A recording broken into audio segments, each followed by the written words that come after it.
Perkenalkan, nama saya Aloni Janita Ella, NIM 1910416931, kelas A3 Manajemen Pagi, mata kuliah Analisis Lingkungan Bisnis, dosen Adi Mursalin SMM, semester 4. Pada video ini saya akan menjelaskan ringkasan materi pada bab 5, yaitu manajemen krisis. Manajemen krisis. Krisis terjadi, mereka biasanya tidak terduga.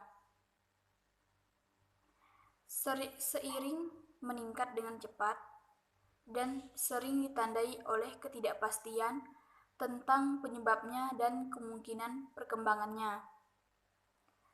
Meskipun kejadiannya mungkin sulit diantisipasi dan perkembangannya sulit diprediksi, perusahaan dapat meningkatkan manajemen krisis mereka melalui perencanaan dan persiapan. Krisis memiliki pola berkembang melalui tahapan.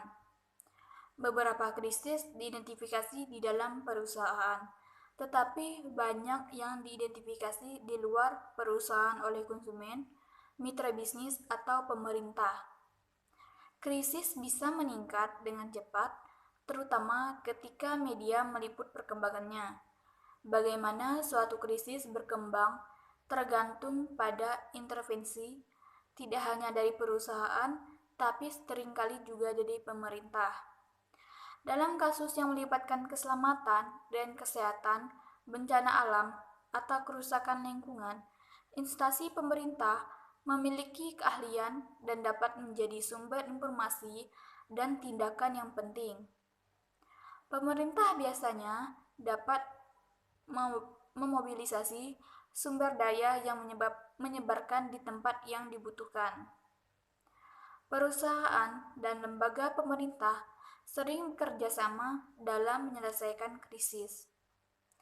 Krisis berlalu, tetapi efeknya dapat berlanjut dalam bentuk perubahan dalam praktik manajemen, peraturan pemerintah yang baru, atau pengawasan publik yang meningkat terhadap kinerja perusahaan.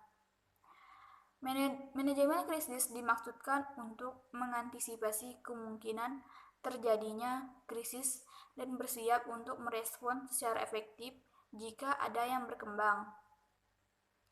Komponen terpenting dari manajemen krisis adalah penghindaran, yaitu mengurangi kemungkinan terjadinya krisis. Ini dapat melibatkan audit risiko dan reputasi untuk menilai eksposur dan perubahan dalam praktik manajemen untuk mengurangi kemungkinan terjadinya krisis. Kesiapsiagaan melibatkan organisasi serta mengidentifikasi sumber daya yang akan dimobilisasi jika terjadi krisis. Ketika krisis terjadi, perusahaan harus merespons secara tepat dan berkomunikasi secara efektif dengan mereka yang terlibat serta dengan publik dan pemerintah. Sebuah tanggapan membutuhkan identifikasi akar penyebab krisis sehingga dampaknya dapat diatasi dan krisis di masa depan dapat dihindari.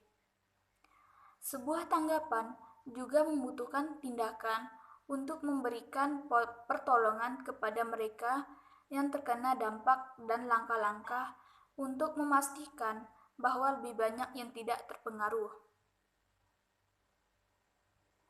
Komunikasi yang efektif dapat melibatkan penerimaan tanggung jawab, permintaan maaf kepada mereka yang terkena dampak, ekspresi kepedulian terhadap mereka yang terkena dampak, dan jaminan bahwa masalah sedang ditangani dan tidak akan terulang kembali. Lembaga pemerintah dapat memainkan peran penting dalam berkomunikasi dengan publik, mengidentifikasi sumber krisis, dan membantu mengatasi dampaknya. Setelah krisis diselesaikan, perusahaan harus menilai kembali langkah-langkah penghindaran krisis dan kesiapannya.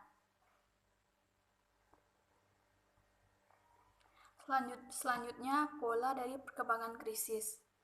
Krisis seringkali memiliki pola yang dapat dikonseptualisasikan dengan menggunakan kerangka siklus hidup yang diperkenalkan pada bab 1. Diadaptasi untuk manajemen krisis, tahapannya adalah identifikasi, eskalasi, intervensi, dan penyelesaian. Krisis dapat diakibatkan dari satu peristiwa atau serangkaian perkembangan seiring waktu. Krisis subprime mortgage tahun 2008 adalah akibat dari hipotek berisiko rumah yang diterbitkan selama beberapa tahun yang mengakibatkan gagal bayar yang meluas ketika ekonomi melambat. Krisis juga dapat diakibatkan oleh satu peristiwa yang seperti kecelakaan, seperti dalam kasus pejabat Econ yang menerima panggilan dari Kapten Econ Valdez bahwa kapal telah kandas dengan keras dan membocorkan minyak.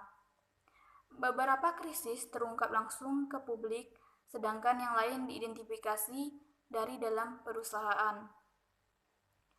Krisis Tylenol diidentifikasi oleh pemeriksa medis dan pemadam kebakaran yang diinvestigasinya mengidentifikasi hubungan antara dua kematian yang kemudian ditelusuri ke kapsul Tylenol.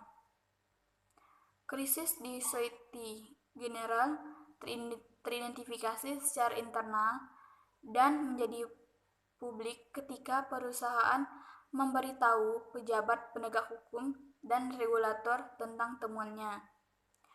Beberapa krisis memiliki penyebab yang tidak biasa dan cukup mengejutkan, seperti yang ditunjukkan oleh contoh Prier. Sekian penjelasan singkat dari saya pada materi bab 5. Sekian dari saya ucapkan terima kasih.